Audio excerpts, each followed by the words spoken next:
It's just coming on.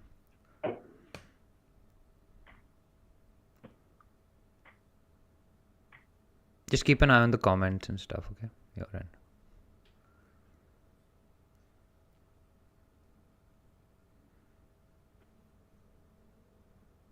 Wait, you have to give me permission to record locally. Just coming on.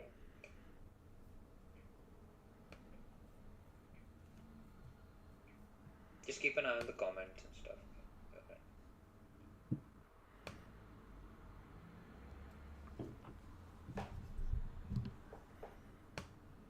Wait, you have to give me permission to record locally. Is it replaying everything? Where is it playing from? Where is it? On YouTube. Okay. Anyway. Just keep an eye on the comments.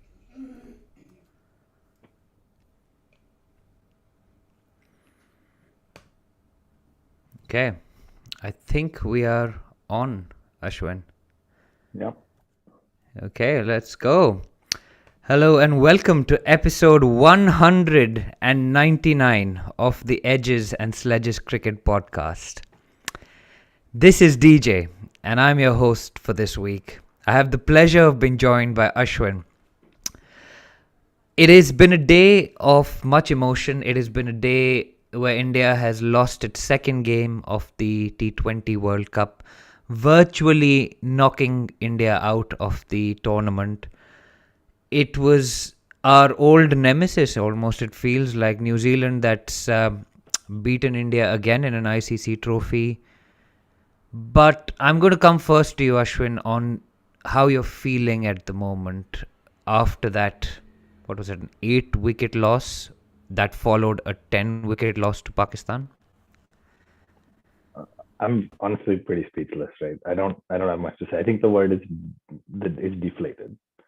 I think all the comments, all the discussion, everything is you do all the IPL and have the best T20 sides in the world. And Hardik Pandya was talking about having three separate T20 playing 11s, and there's just I don't know. There's so much. We had this last week where unfortunately you and I had to deal with the pain of recording after the Pakistan loss, but it was one loss, and there was 5 group matches. And I don't know, 10 wickets followed by 8. I'm angry at the coin. I'm angry at Kohli's inability to win a coin toss. I'm angry at this team. And yeah, we'll dissect it. It's just deflated, I think is the right word. I'd say it's deflating, it's frustrating, it's the manner of the defeat that's hurt, right? If you thought that the Pakistan game was a one-off, that, okay, India had a bad day, the batsmen didn't bat well, the bowlers weren't penetrative enough, it was almost like we took that Pakistan performance, and while Pakistan were brilliant and so were New Zealand, I mean, India didn't compete. We just didn't compete, and from being one of the favorites of the tournament, which I think, Ashwin, you predicted India was going to win the whole thing. I think I said they're going to make the top 4. At the moment, apparently, CricViz's model, however accurate that is, which predicted India to be the favorite, now has India at a 6% chance of making through to the semi-finals after those 2 losses to Pakistan and New Zealand. Like, we're going to get into all of it, right? But I mean, how does that make you feel as an Indian fan from being like, okay, maybe we lost to Pakistan. Pakistan played well, we played badly, we didn't get a shot. But it's just an off day. Let's write it off with slow starters. We made a few jokes about it last week, but it doesn't feel funny anymore this week somehow. The second loss this one has been the tough one to swallow. And it comes against the nice guys of world cricket again, right? So you're just like, these guys, we need to start holding a grudge against these Kiwis because I think we've had enough of them, no? Yeah, I mean, I think there's 2 things, right? The first is the Kiwis again, right? The Tests, the ODI World Cup, and now this. So of course there's a little bit of that. But I think the reason this has been so much worse today and more deflating even than Pakistan, which is weird, is just because it was the same playbook, the same pattern, right? We tried it again. We got put into bat first. As soon as the coin came down and Williamson won the toss, we all knew that we just don't know how to do this, right? Aside from the fact that now 15 out of 19 matches played at Dubai, of the last 19 matches played at Dubai, have been won by the team batting second. So there's discussion about the ground and the pitch and conditions and all that. But it's just a pattern, right? Couldn't get bat on ball, couldn't get off to a good enough start, lost quick wickets to a left-arm seam bowler who we talked about last week. Then just struggled, managed to get a little cameo at the end, make 111, 112. And at that point, it just felt like, I don't know. I don't know. It's just hard. There's not that many words, right? It's just a pattern of defeat. And to your point, we didn't compete quite as much. Yeah, okay. And people are saying in the YouTube chat, because we're doing this live on YouTube, because we want the raw reaction, right? We do it. It's only fair that we do it live when we lose as well, when it hurts as much as it does this time. That India has been knocked out 2 years in prep for this moment, and it seems to be over. The campaign before it even began. People are saying in the comments it hurts more than 36 all out, because obviously had the chance to bounce back from that. India virtually out. They've got games against Namibia, Scotland and Afghanistan coming up, and Afghanistan are looking pretty strong, so I'm not sure we're going to win that game either at this stage. So anyway, let's get into the game today first, Ashwin, and then we'll get into the rest of the tournament as it's gone on, because we are an Indian cricket podcast. We need to address this game, right? Let's start with the toss. I think the stat that I put out yesterday was that 7 out of 26 teams had won batting first in this tournament so far, including the first round games. Afghanistan changed that a bit again today, so it's now 8 out of 28. So my first question to you, and I put a poll out yesterday as well, saying, is this tournament way too skewed in favor of the team batting second? Now, you've done all the maths, you're the maths guy, you're the stats guy, you know all the numbers around everything, but is this becoming... I mean, you asked the question during the IPL as well. If you lose the toss, do you lose the match? Because everyone chooses to chase. And I think you made a joke last week. Did the pitch change halfway through? But did we lose this game because of the toss? I think is the first question I want to ask you. And how big a factor was the toss? Maybe you didn't lose the game, but how big a factor is that toss in this loss? I mean, it's huge, right? I've said for a while now, it's pretty big in T20 cricket in general. And then you layer on that in the UAE, it seems to be just compounded, right? Just a huge impact of the toss. So, like I said, I think when the coin comes down and India's lost the toss, immediately, I don't know what the amount is, but probably 60-70% of our chance of winning has gone away as soon as we lose that coin toss. You know that they're going to bat second, the team who wins the toss, and you know that India just does not know how to bat first, period. And so all these 3 warm-up games we played all felt so good, all so positive, everybody's batting well, etc. We just don't know how to do it batting first. And so, yeah, to your question, it's disappointing, it's frustrating. Obviously, as India fans now, we're starting to think more about it, because when it works in our favor, we don't think about it. But I think the game of T20 cricket needs to look seriously at the role of the toss and how do you get rid of this? Because eventually, it's not sustainable for a sport to be so reliant on a coin flip. I mean, just watch the coin flip, and if you win the toss, you win the match. Don't even play the game. Yeah, so I think the stat is that 60% of the games this year or in the last year have been won by the team that have won the toss. But in Dubai, tellingly, it's now 15 out of 19 that the team has won batting second, right? Yeah. That's a ridiculous stat. That 15 out of 19 is like you've got almost no chance once the game is started. It's never going to be half, right? Half would be what called 9.5. So you'd expect somewhere between 8 and call it 12 out of 19 to be within the standard deviation and stuff, right? So as you start going to 15 out of 19, it's just absurd. I mean, in the Afghanistan-Pakistan match too, you think Afghanistan actually won the toss and chose to bat, and that was a rookie mistake, right? Of course, their bowlers are better. You get all the logic and why they did it, but they won the toss to bat and still lost the game, right? So we'll talk a little bit more later, I'm sure, about Asif Ali and stuff, but just brutal, just very sad. Yeah. Okay, so let's get into that. Obviously, the toss is not it's a factor. It's not the main reason you lose. You still have a game of cricket to play. You've got to play 40 overs of cricket, right? Let's get into selection a bit. As predicted, Bhuvi sat out after last week's performance. He didn't look on song. He looked off color. He looked slow. He looked like he wasn't getting swing. Shardul came in, which I thought was a good change. But also what India did, and Ashwin, we talked about this very briefly, perhaps a couple of episodes ago, where I was going into what should be India's batting lineup, but what should Yeah. be India's combination. Ishan Kishan came in at the cost, though, of Surya Kumar Yadav. So Sky sits out with a back spasm, I guess. He has a I back like that you spasm, had the air fine. quotes, but sure, yeah. Yeah. They say Hardik is going to bowl, and Kishan and Rahul come out to bat. What did you make of that whole situation?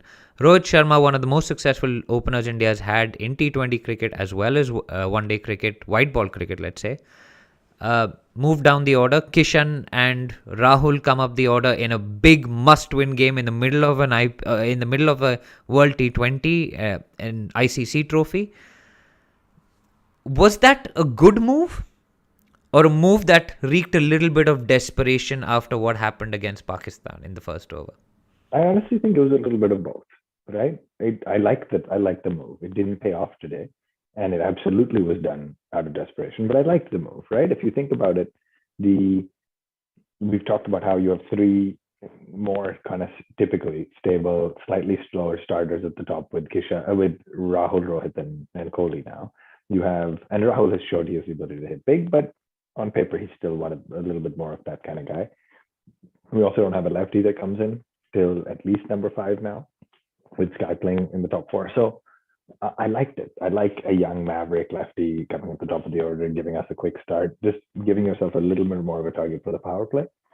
Didn't pay off. We weren't 15 for 3 today. We were 41 for 3, I think. But the idea was good. I like Kishan at the top. I don't know what you do with Rahul, Kohli, and Rohit, right? Rahul deserves a spot at the top. Rohit's one of the best openers in the history of the limited overs game. So We're I coming to what we do with those three players. We will cover that. There is I no mean, there's some doubt. comments There's- live already. I Yeah, feel and there's a it's, rant coming on. But anyway, well, I'll just hit the comments we're seeing right now already, right? Some people are saying, Darshan in the YouTube comments is saying Rahul may never reach the level of Kohli and Rohit. And then, interestingly, in their defense, Vinay is saying it's unfair to expect Rohit, Kohli, Rahul Pant to be fresh. They've been playing nonstop in bubbles for about 8 months now, which we'll talk a little more. But yeah, did the IPL running till 4 days before the World Cup help us or hurt us? It's hard to say. yeah. You actually missed the most important comment, which was from Varun Jog, which he said he's in the bath and watching us both. Make of that what you will. So Varun, please I ignored that continue one on watching the Edges purpose. and Sledges Cricket podcast in your bath. Very No, amusing. I ignored that one on purpose, but sure. Okay, cool. But back to that. So Kishan goes hitting one straight down the throat of long leg. Rahul briefly hits a couple. He goes hitting, I think, Trent Bolt down to. It was a similar sort of pull shot. That was after Rohit had come in and pulled his first ball and been dropped by Adam Milne. Mm-hmm.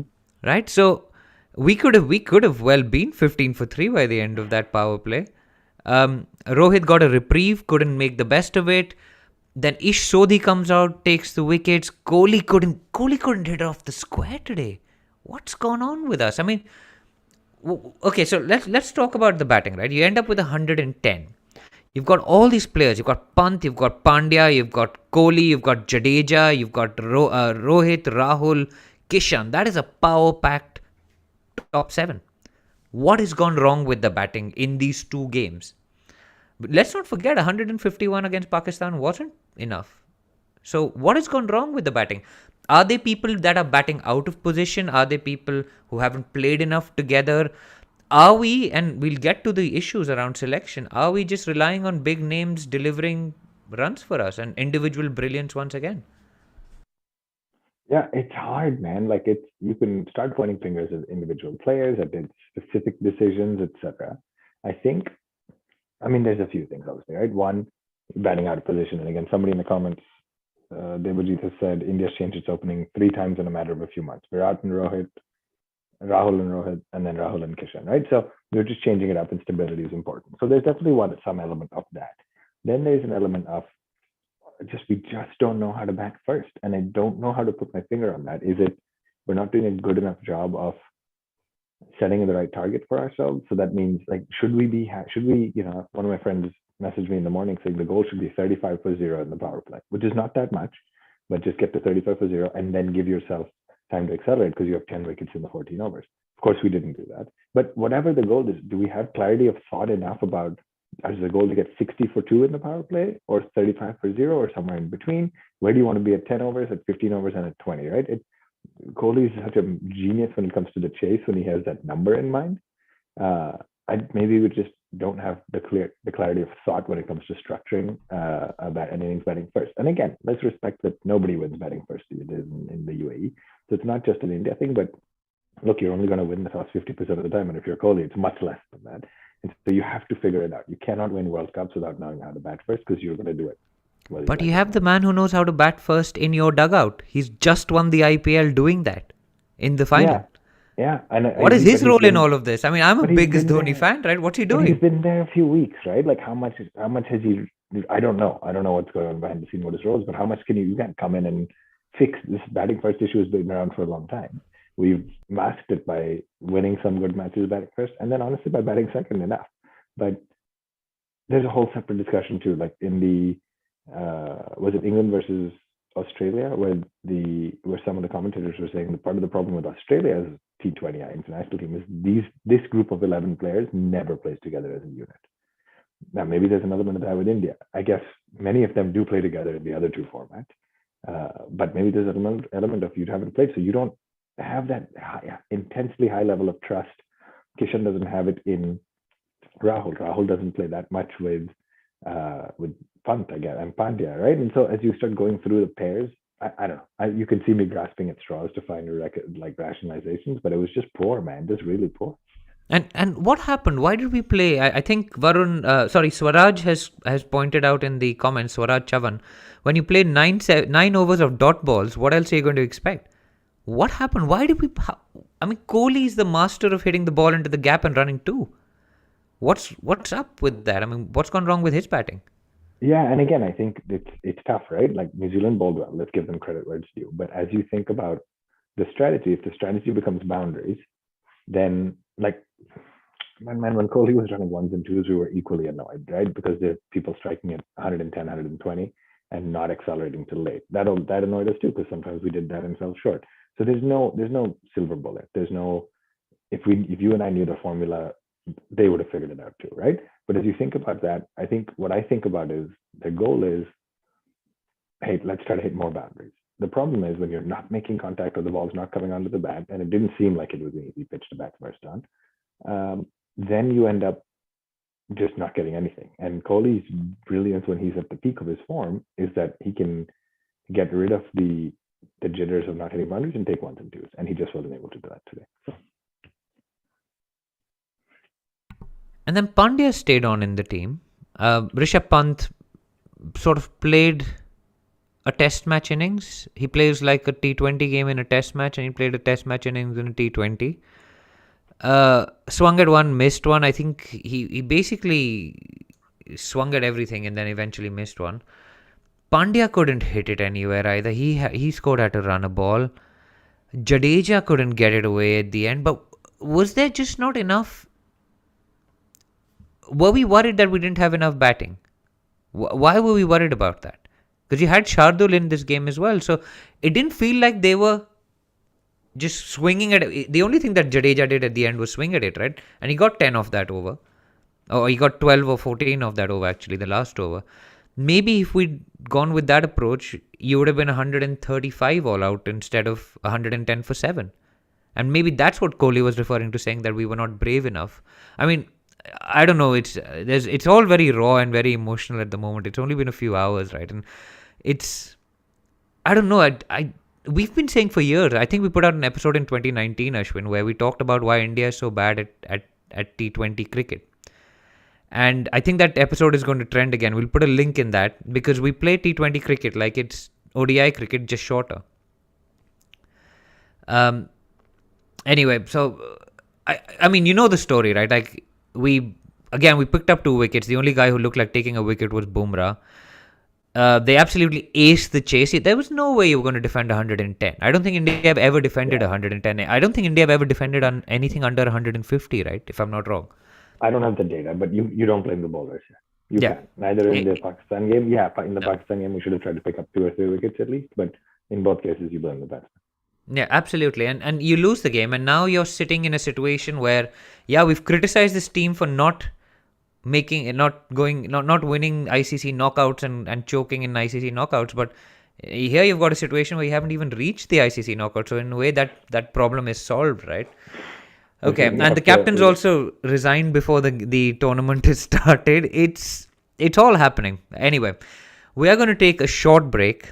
I'm going to try and catch my breath a bit. I'm going to have a sip of water. And we are going to be back after this break to talk about what went wrong, why it went wrong, and where we go from here.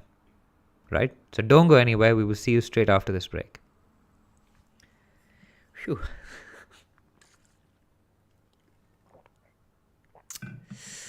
Okay. Welcome back from that break, and you're still listening to the post-mortem of India versus New Zealand on the Edges and Sledges Cricket Podcast. It does feel a little bit like a post-mortem because that cricket match was dead on arrival pretty much after the first innings. I also think it's the death of India's hopes and dreams in this World Cup. Yeah, it is. I can't say a way back. Well, we'll talk about that a little bit, whether there is any way back. But let's talk about, firstly, what went wrong. We talked a little bit about the toss. But there are various factors that have obviously played, right? Like, so, firstly, I want to find out what the effect of the IPL on all of this was. As you briefly mentioned, it ended like, a week before the... it actually ended on Friday and the game started on Sunday. The first round started on Sunday. Yeah, India didn't play till the next Sunday, right? But yeah, it was basically the World Cup started 48 hours later. Yeah, so I want to just point one thing out to you, Ashwin, before we talk about more about the IPL. India have never won the World T20 after the IPL started. That's an interesting thought, right? 07 and then 08 the IPL started, and then we haven't won since.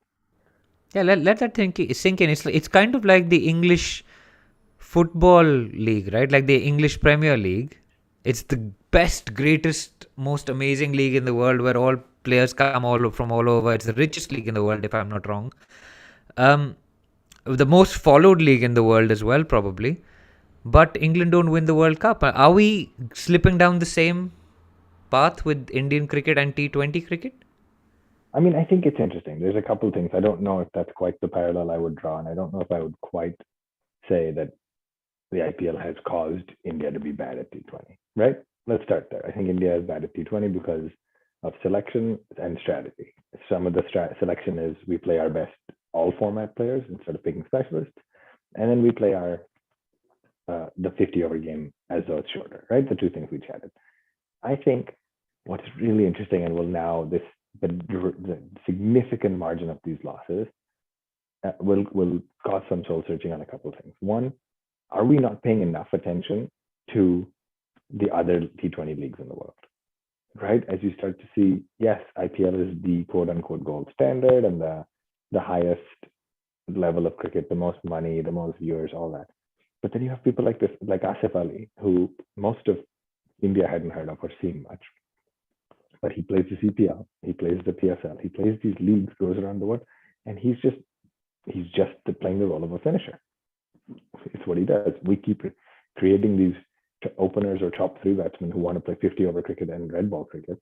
But Asif Ali is an example of who's a guy who's just focused on being a white ball finisher, period, right? So, of course, we're talking about him because he's had two good matches and stuff. But just come back to your question on the IPL specifically. I think, the amount of focus on it, I don't know, it's hard because I don't want to say the quality of cricket in the IPL is low.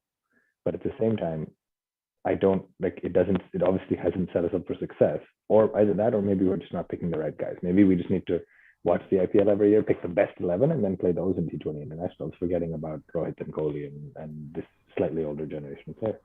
Yeah, so this is the very interesting question that I have, because you want to pick players on form from the IPL. But what the IPL gives you, it doesn't have a Trent Bolt, Lockie Ferguson, Southee, Ish Sodhi, Mitch Santner coming at you out in the 20 overs. You usually have, and I'm going to call this, with all due respect to the player, I'm going to call this the Basil Thampi complex. Right? You have Bhuvaneshwar and you have Mustafizur coming in to open the bowling. But then you get a set of 4 overs. You get a Siddharth Kaul or you get a Basil Thampi, where you're like, these are the overs I'm going to target. You don't get that in international cricket. You don't get that at T20I level, right? And that is where we are struggling. We don't get those release overs. So you don't see the Hardik Pandya going wild and scoring all those runs because he doesn't get that release at international level. Maybe that is the issue. The counter argument to that is, what if you picked a Venki Iyer, a guy who was in great form, who was hitting the ball really well, he was full of confidence. Could you have picked him out of the IPL and put him straight into the Indian T20 side? That's got its own difficulties with it, right? I mean, Harshal Patel, your highest wicket taker in your IPL, hasn't made it into your national squad. The highest run scorer, who I think was Ruturaj by the end of it, isn't it? So what are you using this tournament for?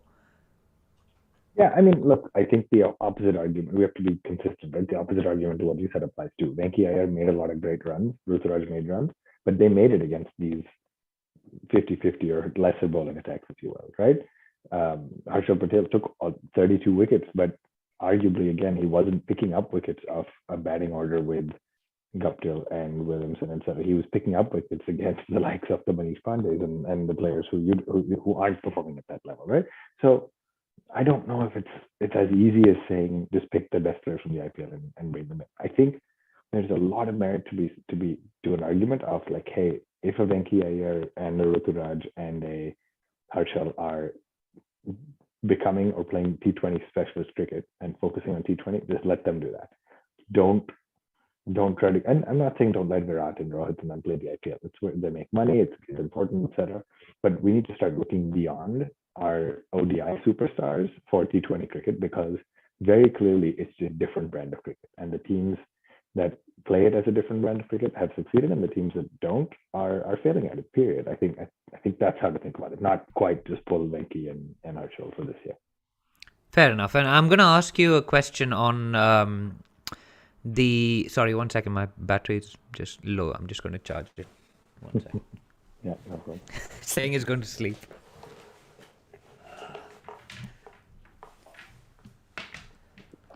While you do that, I'm gonna address some of the comments. The first is a lot of questions about Pant, and Debojit is asking, is Pant a good T20 player? He was dropped. He came back after his test match performance. I mean, sorry to ask the Rishabh Pant show, he specifically says. I think it's interesting, right? Rishabh Pant, I mean, I don't think he's been the weak link in this lineup. He hasn't been great. He did okay against Pakistan, actually. But I don't think he's the weak link in the lineup.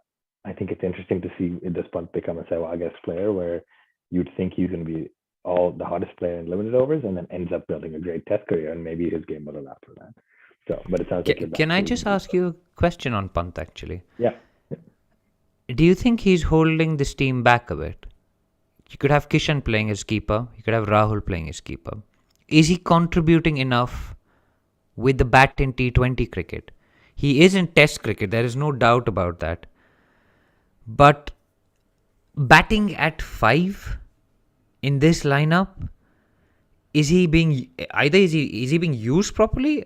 And if he isn't, is he contributing enough to keep a Kishan and a Rahul out, and instead you could play other sort of all-rounders and things? Here's my thing, right? Other than Kohli in the Pakistan match, he was the second highest scorer. He made 39 off 30 odd balls. So he would have had the highest strike rate, I think, or close to it. And so I'm not disputing that we need to ask the question, is Kishan the right longer-term fit? Is he a good enough keeper? Does your keeper need to be a top-order batsman? What I like about Pant is he's one of the few players I can think of that can play at 5 or 6 consistently.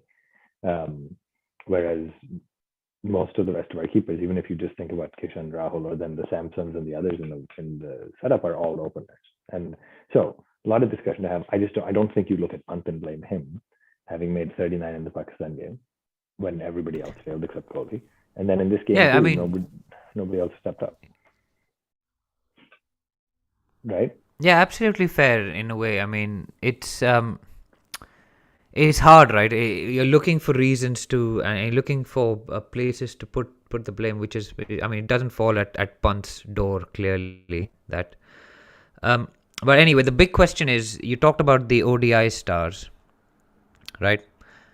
The ODI stars are Virat and Rohit. They've been the ODI stars for years. They've been T20 stars. Virat's been man of the tournament in the last two T20s, two World T20s. He's batted brilliantly. He's run between the wickets brilliantly. But that's changed now.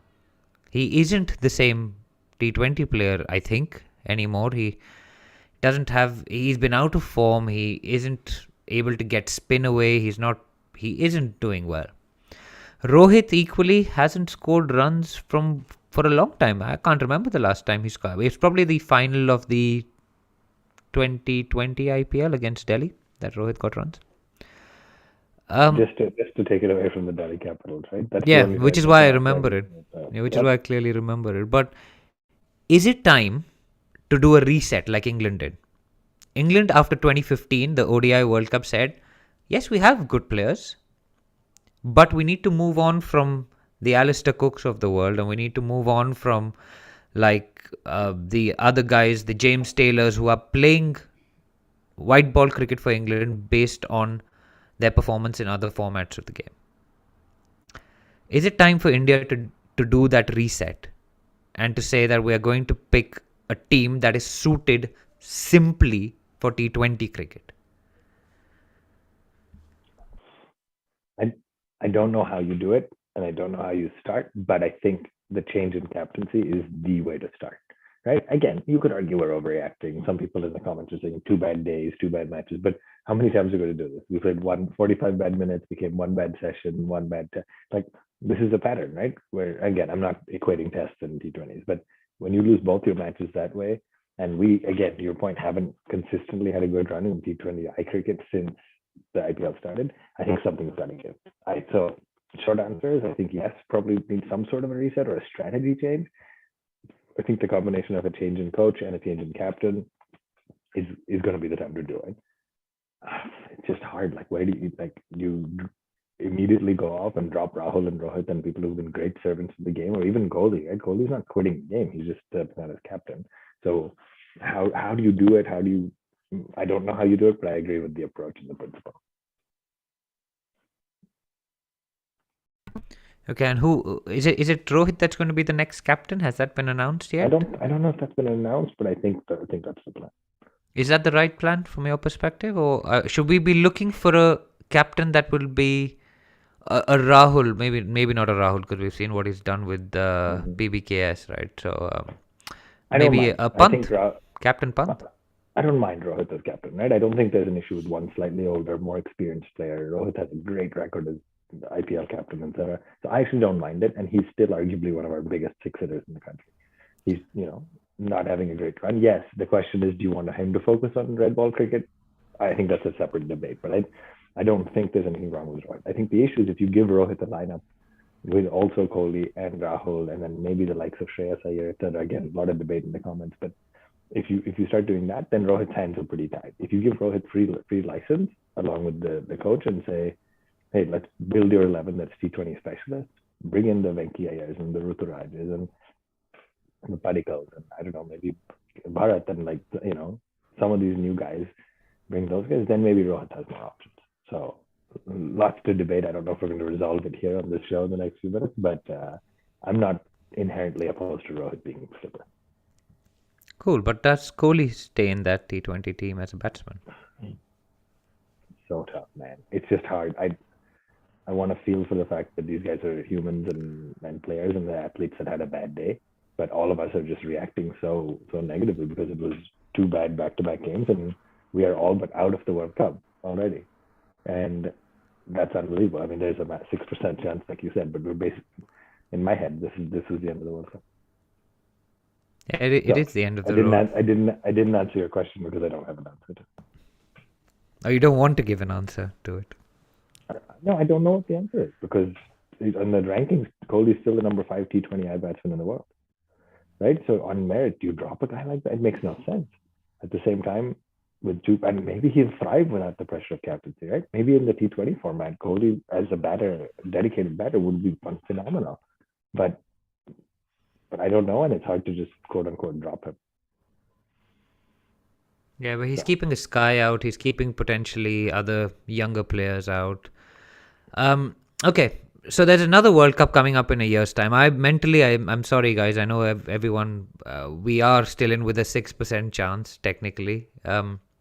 And strange things happen in cricket. All sorts of strange things happen in cricket. We may well make it to the semi-finals only to be knocked out yet again, 15 for 3. But 2022, this is clearly not going to work. This template. Where do we go from here? Again, it's a similar question. It's the Rohit captaincy question. It's the selection criteria question. Can we turn it around in a year? Is, I think, the question I'm asking you, from these two pretty mediocre performances. And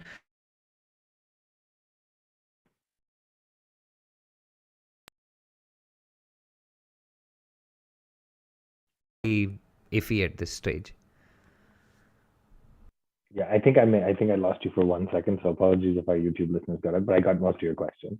Um, I, I don't know. I would normally not say it's strategically easy to change the team in a year. I do think there was an interesting comment that came in earlier that said this is what T20 is. It's fickle, right? It changes one day. You have a good game, and you have a good the next. And I think that speaks to how you can adjust your game plan as well, not one day to the next, but year to year. And India does have the depth. There's no question India has the talent. India does have the depth. So to me, it's about selection and approach, which can be adjusted in a year. Now, do we adjust it in a year? I don't know. What will probably happen, I haven't looked at the calendar, we'll probably play a couple series against Sri Lanka or some of these guys, win big, and then just think we have what it takes again. But I think there's, to your question before we keep moving on, because you and I could probably spend 4 hours debating this, but to your question of what needs to change, a couple of interesting thoughts, right? Swaraj and Vikata have said in the comments, should we captain Jasprit Bumrah? Is interesting. Not a lot of sides captain bowlers, but he's probably if you look at the 11 as of these two games, he's probably the only one who's really truly guaranteed his spot in this 11, right? You have enough players. The world class. He's world class, right? That's the point. No question about it, right? A lot of people asking the same thing. Can Rohit drop somebody like a Virat or others if his own form is bad or because of all the egos, etc.? An interesting question as well from Swaraj. Do we need different coaches?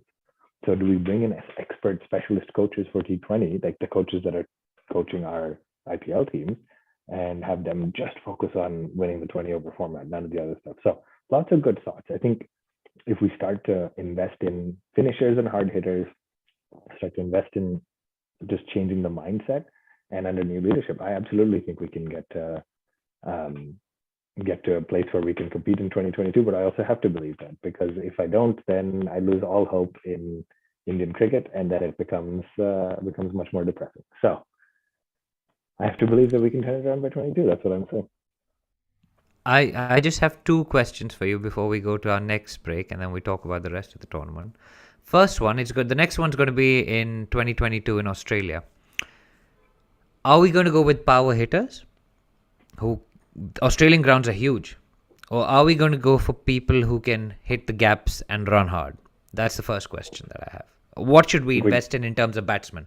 A Ruturaj or a guy who can clear the Abdul Samad, for example? I think in Australia we go with the latter, which is the Ruturaj, the guy who can consistently pick up doubles. Whether we should or not, I don't know.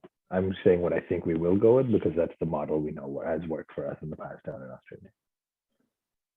I can't. You struggle to name Abdul Samad, right? Even still, he's not playing consistently enough in the IPL to be on the selection. So do we have enough of the guys who are the big hitters who can clear the boundary? Probably not.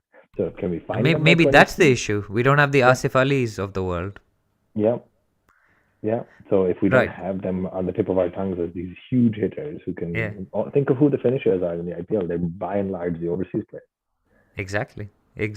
And the second question is, do we lack those? And we've talked about this, I think now, every time we talk about T20 cricket, we come back to the same discussion. Do we need multi-dimensional cricketers that can bowl, bat and field? Or do we go with specialists, which is what we've gone with in this World Cup, and it's gone pear-shaped, right? So do we need to give priority to multi-dimensional cricketers like a Liam Livingstone, for example, who bowls and bats? Do we groom those guys for the next round? Yeah, I don't think we need to go the England or West Indies route where you bat till 10. right? I think that's a little bit of overkill where you pick guys, or you have 8 bowling options or batting till 10. I think that's overkill. And I don't think you need to swing the pendulum so far away from specialists that everybody can do everything again. I do think we are too, like, we didn't know where the extra 4 overs come from, right? Like, if in case somebody's having a bad day, because Pandya wasn't bowling for a while. Like, I do think having 6 specialist batsmen and 5 specialist bowlers is far too segmented and just doesn't give you options. There's very limited options for floating the batting order around. Today is good, but not the kind of guy that you'll push up to 3 or 4 to hit big sixes, right? So there, I do think we need more. I think you need, maybe call it 2 guys in the team who can bat anywhere from 4 to 8 and commit to 4 overs. And we just don't have those just yet. So, and Jadeja and Pandya are good, but I would send neither of them at 4.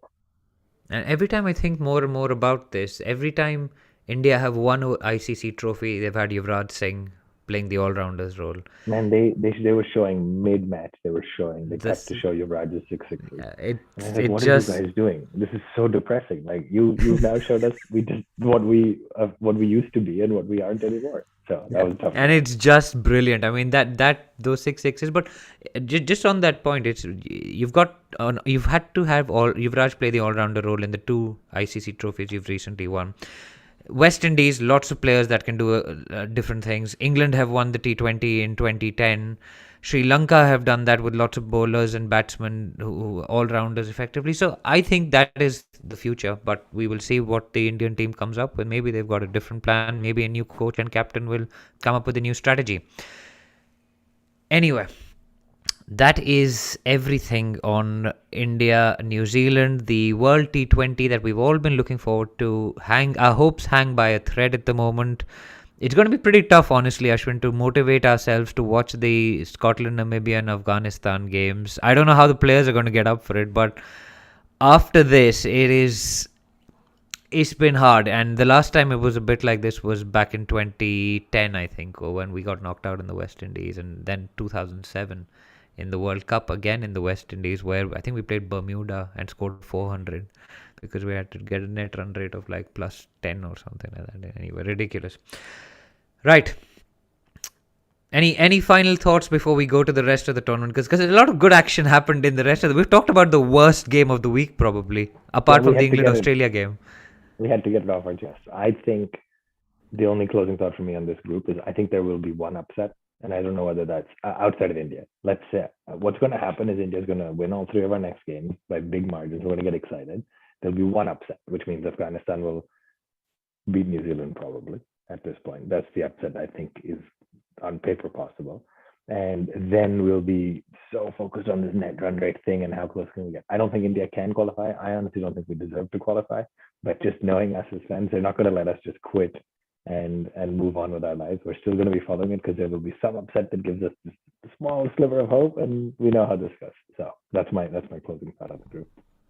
Very nice. And on that note, we're going to a break, and we will be back on the other side of the break to talk all about this Afghanistan team, the incredible rise that they've had, their white ball supremacy, and we will be back after this break. Don't go anywhere.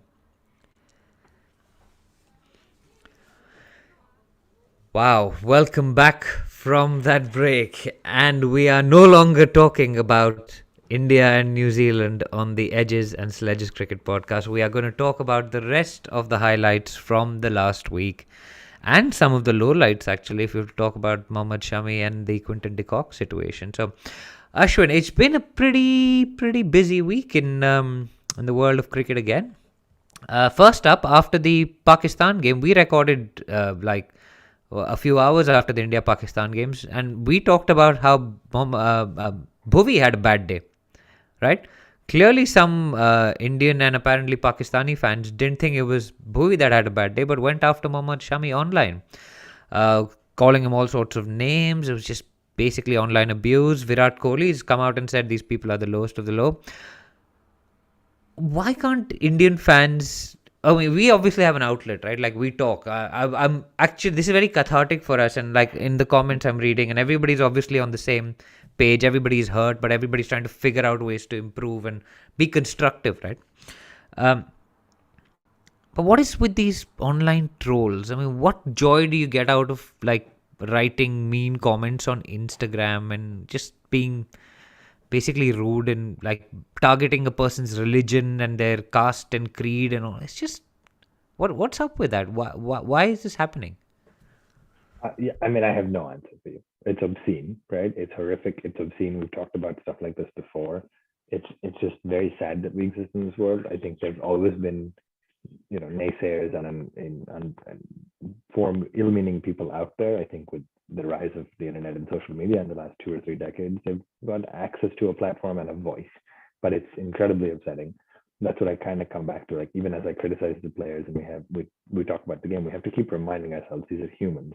They put they put their lives and their bodies on the line and in the public eye for the country, and sometimes it doesn't work, and it's unfortunate. But at no point, I was just pleased with Virat's statement where he just almost dismissive, like, we shouldn't don't feed the trolls, right? This is the expression. We shouldn't give them any more airtime.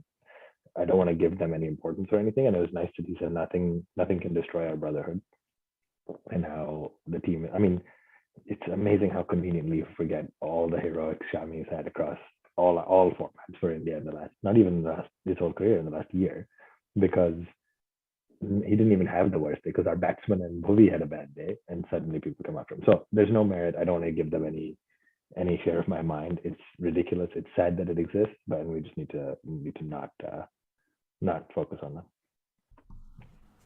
Absolutely, and I mean, like three months ago, we were yelling at our TVs as he got the English opening batsman out, right, at Lords. I mean, absolute hero. It was really nice to see the crowd give him a proper ovation as he came out to bat. Yeah, love the guy. Second innings Shami. Unfortunately, there wasn't a second innings today. Anyway, the other controversy of the week, Ashwin. And living in the US, you're obviously very close to the Black Lives Matter movement and what's gone on there. So, as part of the show of respect in this tournament, I think the ICC and the home boards have asked players to either take a knee or show solidarity towards the movement. In what was fairly random move, Quinton de Kock didn't play a game because his board asked all players to take a knee. They did that a couple of hours before the game, while they were on their way to the to play the game. It's a pretty crucial game again for South Africa, because they'd lost their first game against Australia, I remember, so they wanted to stay in contention for a berth. And de Kock doesn't play that game. It was against the West Indies, I think, that game, right? Which is interesting, because he's obviously teammate with Kieron Pollard at the Mumbai Indians. Evan Lewis is a teammate, or has been a teammate, I expect, at some stage. Yeah, very, very strange decision. And he came out with a whole statement later saying that it was miscommunication, and he did take a knee later on in the week. But what did you make of that whole episode? Because there were a lot of comments flying around social media, but tell me what you thought of that. Yeah, it's hard, right? I don't know the full story. I don't claim to. I want to step back and say I'm not supportive, obviously, and didn't think it was okay or acceptable that he chose not to take a knee. But I want to also respect that he apologized. He issued a statement, said, "Hey, I was wrong. This was not my intent. I, talked about race issues and tried to move on." What the tough part is, I don't know what happened behind the scenes, right? You don't know what the back channeling was, what the discussions were. Did Quinton de Kock take a stand and say he doesn't believe in? Look, let me start by saying my personal point of view is that, like, there's still plenty of racism in our sport, and while gestures don't get rid of it, there needs to be a lot of action, etc. Players taking a stand forces boards to act, and so of course I'm incredibly supportive of the players taking a stand and using their voices to try to drive change. I think South Africa in particular has a really tough history with race relations, not only in the country as a whole, but in the game of cricket. And so I think it's just disappointing, right? A lot of people are starting to dig into Quinton de Kock's history of statements or non-statements, if you will, in some cases on these issues, and it's not a good look, not ideal. I do want to give credit where it's due and say, hey, mistakes happen. He's a fine cricketer. I don't know much about him as a person outside the game. He's a fine cricketer, and he made the right decision, I think, to use his platform and come around and make the apology and move forward. So my personal take is that I'm appreciative that he flipped his switch. I don't want to speculate too much more on why or what his actual beliefs are, but I feel like he's now doing the right thing, even though he didn't in the first place. Okay, well, very well said. I think that probably covers the issue more than more than anything else. Let's talk about the cricket now. There's been quite a lot of good cricket in the rest of the week, and I want to pick out the highlights from the week, Ashwin, because I don't want to get into every game because that's kind of depressing, having almost been knocked out of the World Cup already. So we're a little bit biased. So we're going to go through the best bits of the week. Mm-hmm. Asif Ali, who's this guy? Incredible, right? I kind of talked about him, but just a big hitter, just has this ability to finish matches, and he did it 2 in a row. And I thought what was interesting against Afghanistan is everybody's talking about it, but he turned down the single, and then was it 4 sixes in the over? Right, just hit 6.6.6.66, and he just finished it off. Right, at one point it looked Brilliant. like, at one point I've been talking about this upset that I think is coming in our group, and at one point I said, this is it. Afghanistan is going to beat Pakistan. It's going to blow the group wide open, and Asif Ali didn't let that happen. And so just unbelievable, like just clean striker of the ball, but again knows his role. And he turned down the single. Of course, it would have looked bad if he got out, but he turned down the single because he knew his role, and he said, "I'm here to finish. I'm going to be the finisher." And he had done it in the prior game. He did it again, and this guy's made a name. Like I expect him to get big bucks in all the T20 options, all Other of them, than of course, except the but that's what I'm saying. Like, this guy's come from nowhere, right? According to us, but he's obviously been around. You were saying he's played the CPL, he plays the PSL, he plays the other. Is he in the Big Bash? Because if he isn't, I don't someone needs to actually pick him know. up. Yeah, I don't know if he plays the big bash, but I expect he's getting contract offers from the South African leagues, the Sri Lankan leagues, all of them. Because why not? He's just a brilliant hitter of a cricket ball. It was some of the cleanest hitting. It was just absolutely insane. And Yeah, until then, Afghanistan had done brilliantly. They actually chose, as you said, to bat first, and I think they've done that in every game they've won the toss in. To be honest, because they've got a different template. They back their yeah, spinners. They've got Rashid, who, frankly, he's brilliant, man. He took he's his just so 100th good, T20I wicket. What a player! just unbelievable, right? It's an interesting template with Mujib bowling all 4 up front, Rashid saving his wickets till was the back 10 and saving his overs for the back 10, and it didn't come off quite today, but it almost did, or quite that day against Pakistan, but it almost did. And let's give credit, Pakistan's looking great, right? So the fact that Afghanistan got that even that close, much closer than either New Zealand or India got, which is really saying something. Yeah, but let's talk about Afghanistan a bit, right? Their approach in that game was they won the toss, went to bat, and they went after the ball from ball one. Like, it was high octane, high adrenaline. Uh, has your headphone just fallen out? Yeah, my one AirPod just fell out. It's great that we have that captured on video for the rest of the time. But anyway, keep going. I was just saying there was high octane, high adrenaline. Shaheen Shah Afridi was pumped up. There was Shehzad, there was Azai. It was like, I think they were like 51 for 4 after about 6 overs, but they were scoring at 8 and over, right? So they knew that they needed to go hard. They went hard up front, and they've got a completely different template from everybody else in this game. But Ashwin, how much has Afghanistan growing up on white ball cricket helped them be so good at it? I mean, they're pretty clueless at red ball cricket. Let's be honest, right? They have no idea. But white ball cricket, that's the main format that they've played so far, and they are brilliant at it. And they're looking at a semi-final spot in a pretty tough tournament with India and New Zealand in their group and Pakistan as well. Who would have written that story? Yeah, I mean, I think I realized it when Scotland, who looked good in the first group stage, came out and came into the Super 12, and their first game was against Afghanistan. And not 10 years ago, you would have said put those two teams as associate nations in the same bracket. And here, Afghanistan, of course, had qualified for the Super 12s without needing to go through the qualifiers. And they just destroyed Scotland, right? I think they made 190 odd, and Scotland got all out for 60. And suddenly you're saying to the associate or the qualifier nations like Scotland, welcome to the big leagues. And that message is coming from Afghanistan. And so I loved seeing it. I just loved seeing it. And of course, they showed Namibia the same thing earlier today as we record this. And so just great to see. So to your question, you have world class spinners like Rashid and Mujib, right? Who have grown up playing white ball, who are so different and yet work so well in tandem for any skipper. And then you have batters who can hit the ball really big.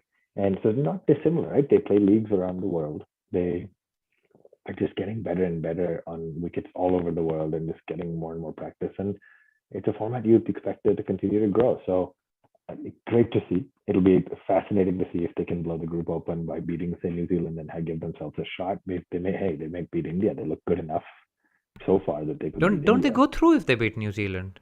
I think they go through. They'll have 4 wins, right? They haven't beaten India yet, right? So they have. They Oh beat no, Namibia they've and got Scotland. 2 wins out of 3. 2 out of 3, Yeah, and they've got okay. India and New Zealand. So if they win both, then they should go through. And honestly, if you beat India and New Zealand in the group stage, you deserve to go. It's not unheard of, right? Yeah, it's not unheard of. They ran us very close in the T20 World Cup that I was there for, and I think Saurabh Jain, who's in the comments, was there for as well. Yeah, and huge victories over Namibia and Scotland, and very close against Pakistan. They came up short, but very close. Yeah, I think their net run rate is something like +3 point something, right? So it's huge. I don't even want to look at ours. I don't know what ours is. It's -2 or something. We are currently sitting below Namibia. India is currently sitting below Namibia because we haven't won a game yet. There is a statement I never want to hear. It's pretty interesting. But the other thing about Afghanistan is, of course, Asghar Afghan. He's retired from all forms of cricket. He's their most successful captain, and I mean, they gave him a guard of honor. Obviously, he meant a lot to these guys as a leader. He may not have been the world's best cricketer, but I think with teams like India, Pakistan, Afghanistan, possibly Bangladesh, maybe Sri Lanka, you need a guy who brings people together, right?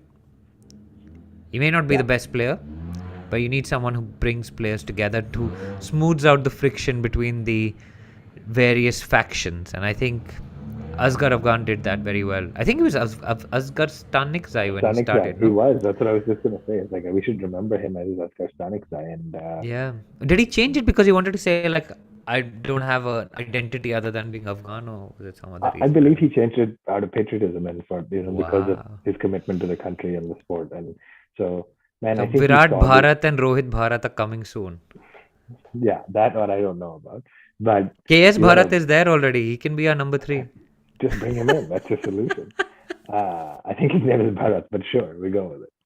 Okay, but cool. Hey, just want to say a huge congratulations and kudos to Asghar Afghan, right? Phenomenal career.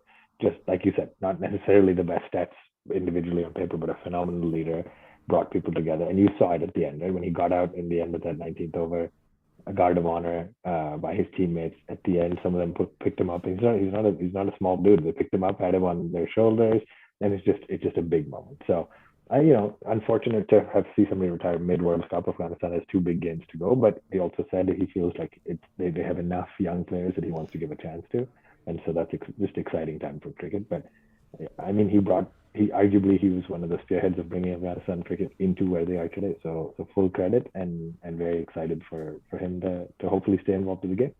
Yeah, I wonder why he retired midway through a tournament. It was a bit strange. I mean, you would expect if they won, he'd go all the way. But anyway, it's up to him, his decision. Congratulations to him. 2 more games, Ashwin, I want to talk to you about before we do very quickly some of the questions. South Africa is winning against Sri Lanka with, I think it was a Hasaranga hat-trick as well in that game, right? And then Miller time for the first time since Varun and I were in Johannesburg.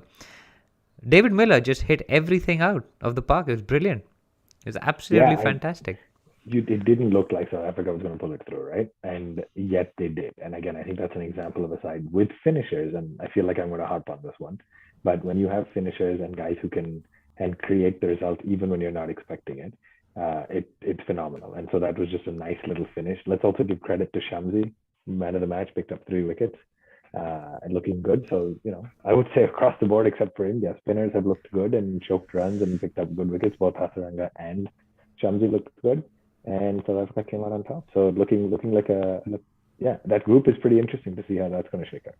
Yeah, and I'm going to use that opportunity to answer Sudha's question about why Ashwin isn't playing. No one knows the answer to that. He was in my 11 instead of Bhuvi.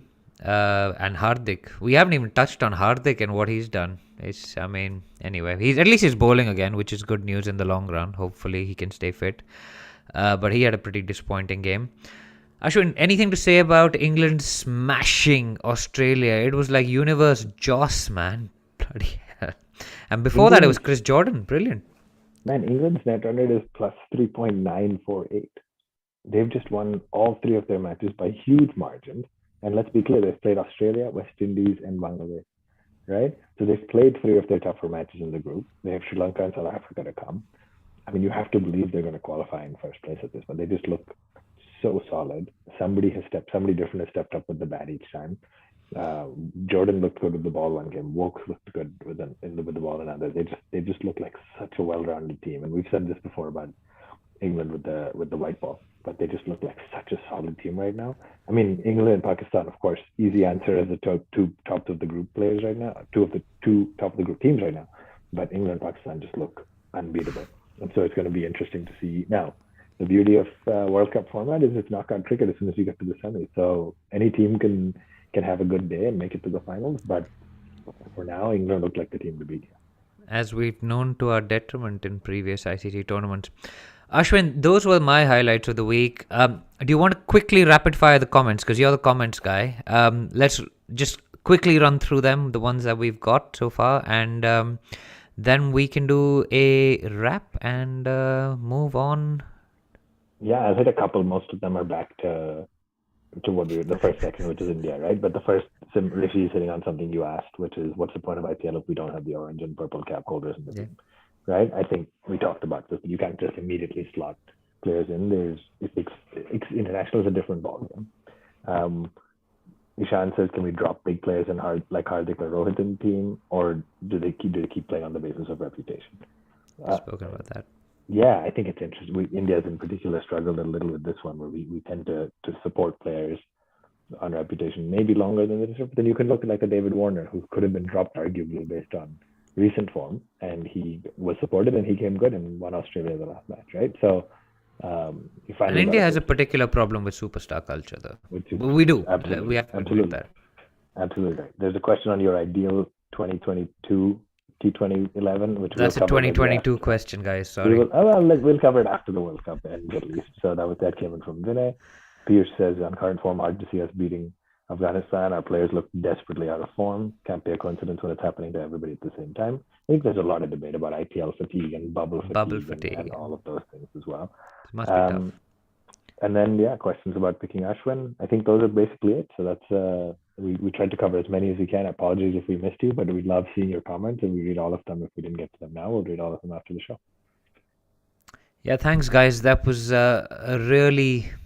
I feel better now. It feels cathartic to have got that out of my system. It was like poison running through my veins, man. Like that 110 for 7.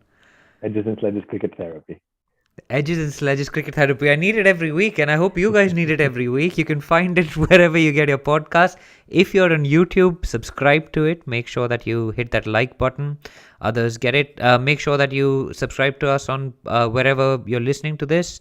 Leave us a review. Leave us a rating. We are at 199 episode. This is episode 199. Episode 200 will come out next week. It would have been great if India had been doing well. I know, man. But we will complete a double century during the World T20. So yeah, leave us a review, guys. I mean, if you listen to the podcast on Apple, you can leave us a review. It helps other people find the show. Right, and if you've got any messages, any feedback, anything you want us to read out on the 200th episode, write into contact@onetiponehand.com. We're on Twitter, Facebook, Instagram. @1tip1hand. We love hearing from you guys. You are the reason we guys do this show.